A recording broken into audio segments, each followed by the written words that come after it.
Fi bakkeewwan kanaan dura filannoon biyyaalessaa marsaa ja'affaatiin gaggeeffameen hafetti bara dhufu filannoon akka gaggeeffamu boordiin filannoo biyyaalessaa beeksise. Waraanni Tigraay osoo hin gaggeeffamin dura naannoo Tigraay filannoo gaggeessuus mootummaan federaalaa kufaa gochuun ni yaadatama. Naannoo Oromiyaa fi bakkeewwan biroo sababa nageenyaan filannoon ittiin gaggeeffamin hafanis jiru. Galaanaa Balaay waan qixeesse qaba. Boordiin filannoo biyyaalessaa Itoophiyaa naannoo Tigraay dabalatee bakkeewwan filannoon biyyaalessaa marsaa ja'affaan hin gaggeeffamin hafetti filannoo gaggeessuuf akka jedhu hime. Filannoo kanas akka lakkoofsa Itoophiyaa bara 2016tti gaggeessuuf karoorfachuu beeksiseera. Boordichi raawwii hojii ji'oota 9 kan bara 2015 koree dhimma dimookiraasii bakka bu'oota uummataaf gabaasa dhiyeesseera. Itti aanaan walitti qabaa boordichaa obbo Wubishat Ayyala sababa rakkoo adda addaan bakkeewwan tokko tokkotti filannoon osoo hin gaggeeffamin hafuu himaniiru. Filannoo kana bara 2015 keessa gaggeessuuf karoorfame garuu akka hin milkoofne dubbatan. Ji'oota darban keessa hojmaata paartilee waliin wal qabatee paartileen tokko tokko kora waliigalaa kan gaggeessine qaamolee adda addaan dhorkamuu boordichi mirkaneessuu himaniiru. Dabalataan gaggeessitootni paartilee tokko tokkos hidhaa jiraachuu ibsaniiru. Rakkoolee mudatan kana furuuf boordiin filannoo biyyaalessaa hojjechaa jiraachuu obbo Wubishat himanii jiru. Filannoo biyyaalessaa Itoophiyaa bara 2021 keessa gaggeeffameen paartiin badhaadhinaa mo'achuun aangoo qabateera. Haa ta'u malee filannoon kun naannoo Tigraay fi bakkeewwan rakkoon nageenyaa jiru tokko tokkotti hin gaggeeffamne. Naannoo Oromiyaa keessatti paartileen socho'an kan akka Koongireesii Federaalistii Oromoo fi Adda Bilisummaa Oromoo hooggantootni fi miseensonni isaanii hedduu jalaa hidhamuu ibsuun filannicha irratti osoo hin hirmaatin hafaniiru. Adda Bilisummaa Oromoo hooggantoonni isaa hidhamuu qofa osoo hin taane waajirri isaa bakka adda addaa jirus jalaa cufamuu komachaa ture. Hooggantootni Adda Bilisummaa Oromoo kan akka obbo Abdii Raggaasaa, Mikaa'el Booran, Kennasaa Ayyaanaa, Lammii Beenyaaf Daawwit Abdataa fa'aa manni murtii bilisa baasus ammayyuu gadi lakkifamiin jiru. Abokaatoon isaanii yeroo adda addaatti BBCf yaada kennaniin gariin isaanii manni murtii yakka irraa bilisa jedhee mirga wabii isaanii eegus poolisiin garuu gadi hin dhiisne jedhu. Waraanni Tigraay osoo hin eegaliin dura naannoon Tigraay qofaatti filannoo gaggeessuun bakka buutota filatanis boordiin filannoo biyyaalessaa fudhatama dhabsiisuun isaanii yaadatama. Waraanni naannichatti waggaa 2 gaggeeffamaa ture mariin erga goolabamee booda mootummaan yeroo hundaa'e filannoon irra deebiin akka gaggeeffamu qaama waliigaltee Pretoria ture. Ammatti naannichi mana maree bakka bu'oota uummataa akka biyyaatti jiru keessaa bakka buutota hin qabu. Ibsa boordiin filannoo baase kanaan naannoo Tigraay dabalatee bakkeewwan filannoon ittiin gaggeeffamnetti bara dhufu filannoon gaggeeffamu. Tokko biyya laa taa'uun hokkora kaasuun mootummaa federaalaa fi naannoo humnaan kuffisuuf sochii taasisaniiru jedhee fi dabarfamanii akka kennamaniif ajaja irratti baase keessaa tokko obbo Lidatu Ayyaalooti. Obbo Lidatuun hanga ammaatti himannaan akka irratti hin banamin abukaatoo isaaniitiin akka itti himamee fi yoo himannaan irratti baname garuu Ameerikaa irraa gara biyyaa akka deebi'an afgaaffii BBC waliin taasisaniin dubbataniiru.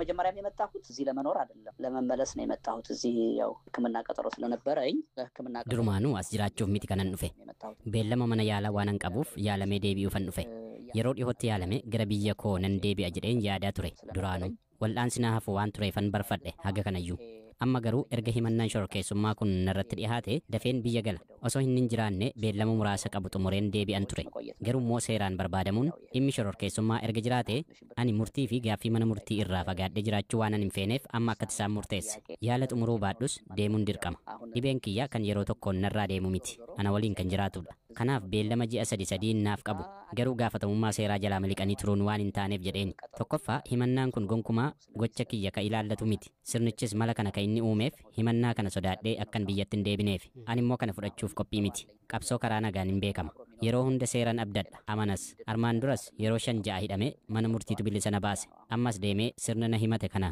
qaamaan dura dhaabbadheen ittiin falmuu qaba. አሁን ቀደም 5-6 ጊዜ ታስሬ በፍርድ ቤት ነው ነፃ የሆንኩት አሁንም ስርዓቱን በዛ መንገድ ሄጄ የግድ ጋፈጥ አለብኝ በሚል ነው የምመለሰው። Obbo Lidatuun akkaataa himannaa shororkeessummaa irratti dhiyaateen akkuma buufata xiyyaaraa idil-addunyaa boolee gaaniin poolisiin qabamanii mana hidhaatti dabarfamuu akka danda'an hubatu. Kun miidhaatiin sammuu fi sodaa irratti uumuu tokkollee akka hin jirre dubbatu. አንደኛ እኔ ልምዱ አለኝ አሁን የመጀመሪያ አይደለም መታሰር በዚህ አይነቱ ትግል ውስጥ ላለፉት tokkoffaan muuxannoo qaba kun anaaf isa jalqabaa miti hidhaan qabsoo akkasii keessa waggoota 31 darban tureera gara yeroo 6 hidhameera anaaf haaraa miti amma yoon deemu akkan hidhamu beeka namoonni haala kanaan himataman hidhamanii jiru waan ta'eef buufata xiyyaaraatti kan eegu poolisii akka ta'uu fi akkan hidhamus beeka kanaaf qophii xiinsammuu qaba amma himatamuu koo baree dhiisii osoon hin himatamniyyuu haalli akkasii akka na mudatu nan beekan ture kanaaf jeeqamuun miiraa anarratti mul'atu waanuman itti bareedha kanan eegus haga sirni kun jirutti gatii kanaa oliillee baasuun akka jiraatu nan eega ስርዓቱ እስካለ ድረስ ከዚህም በላይ የሆነ ዋጋ የሚያስከፍል ነገር ሊኖር እንደሚችል እጠብቃለሁ። Obbo Lidatuu fi kanneen isaan waliin himatamanii fi biyyoota alaa jiran poolisii idil-addunyaa Interpooliin qabamanii gara biyyaatti akka deebifaman odeeffamaa ture. Obbo Lidatuun Interpool irraa waan dhagaan yoo jiraate gaafatamanii akkas jedhu. እኔ እኮ ያለሁት ጅቡቲ አይደለም ዩናይትድ ስቴትስ ኦፍ አሜሪካ ነኝ። አንበር ጅቡቲ ሚቲ ከነን ጅሩ ዩናይትድ ስቴትስ ኦፍ አሜሪካን ጅራ ሞቱማን ብየ ከናሞ ሀሊ ኢትዮጵያ ኬስ ጅሩ በሬቼ ቤካ ለመፋ ኢንተርፖል ጨልሴማ ከኔም mirganama ukkaamsan kan tumsu miti dhaabbata seeraaf heera eegee hojjetudha waan mootummaan namoota haala kanaan farrajeef qofa Ameerikaa keessaa namoonni gara Itoophiyaatti hin darbaman kun kanaan duras kan beeknudha mootummaan waggoota 27 aangorra ture namoota hedduu shorrokeessummaan farrajee ture garuu namni tokko illee dabarfamee hin kennamne kanaafuu gama kanaan sodaanna keessan turre an garuu kanan deemu yookiin ammoo kanan turu kanaan kan wal qabatu miti biyya kana keessatti homaa akkanarra hin geenye bareecheen beeka osoon gara biyya koo deebi'uuf fedhii hin qabu ta'ee jechuudha dhimmi kiyya ijoon garuu an himannaa sobaan shorrokeessaa jedhamee baqataa ta'ee hafuu gonkumaan fedha waadaan galeen qaba ijoollummaa koorraa biyya koo keessatti argame gidiraa biyyattiirra ga'u qooddachuun fedha ችግር ሁሉ መካፈል ነው የምፈልገው እና እስከ ህይወት gaa'illi nama gabaabaa fi dubartii dheertuu taate gidduutti raawwatee addunyaa keessa galeera. Obbo Barraaqoo Muudaa dubbiin jaalalaan eegaltee galmee dinqisiisoo addunyaatti ba'utti akkaan gammaduu ibsa. Hojjaan Obbo Barraaqoo seentimeetira 89 kan haadha warraasaa immoo meetira 1 fi seentimeetira 66. Uumamaan gabaabaa ta'ulleen dhaabbiin isaa kuni galma namni kaan ga'u kamirraayyuu akka hin daangessine dubbata. Obbo Barraaqoon Yuunivarsiitii Dirree Dawaa irraa barnoota akkaawuntingiitiin digirii jalqabaatiin erga eebbifamee booda yeroo ammaa waajjira faayinaansii aanaa Yaabelloo keessatti ogummaa barateen uummata isaa tajaajiluu irratti argama. Waa'ee jiruu fi jireenya isaa irratti maatii olaanaa wajjin turtii taasiseera.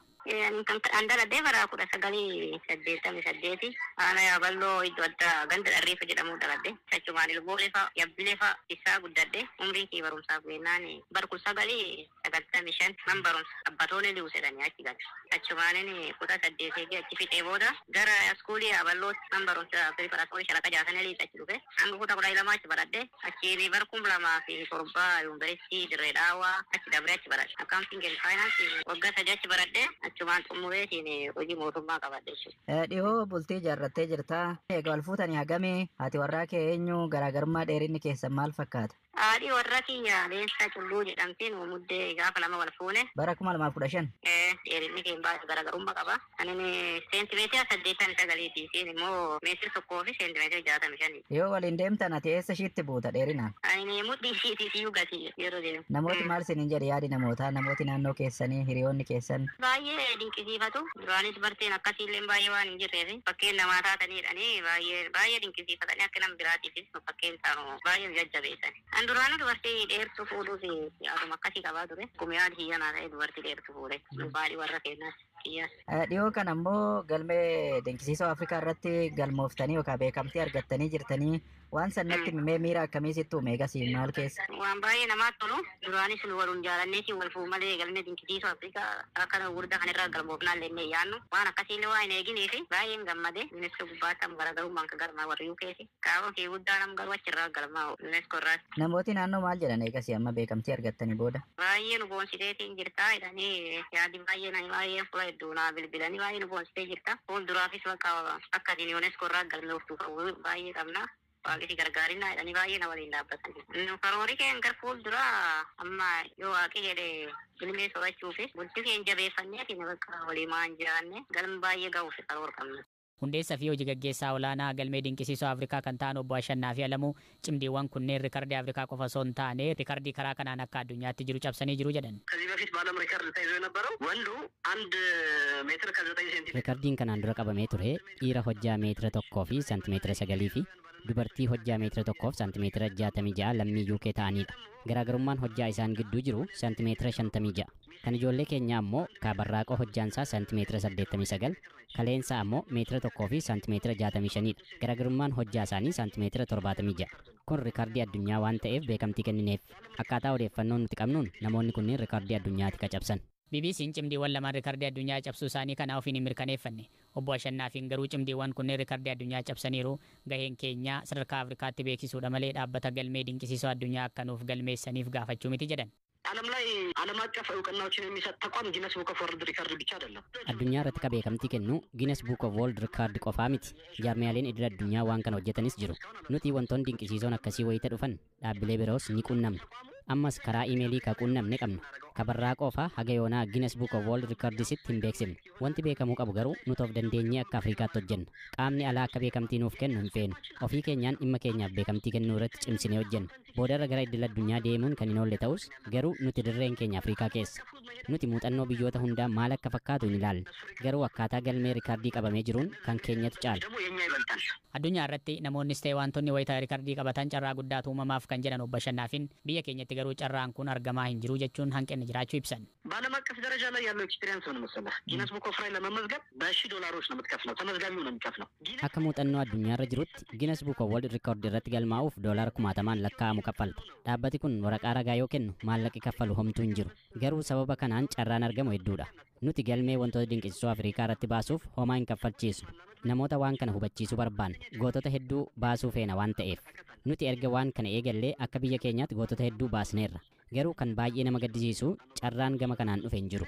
Dhaabbilee gurguddoof baankiiwwan biyya keenya nagaa hojimaa maaliif beeksisan hojjisiisan? Nuti dirqama keenya wayita baanu jaarmiyaaleen biizinesii jiran ammoo carraa banuufii qabu. Itoophiyaa keessatti goota ta'uuf taatoo fiilmiif weellisaa ta'uun qofti maaliif dirqama ta'e?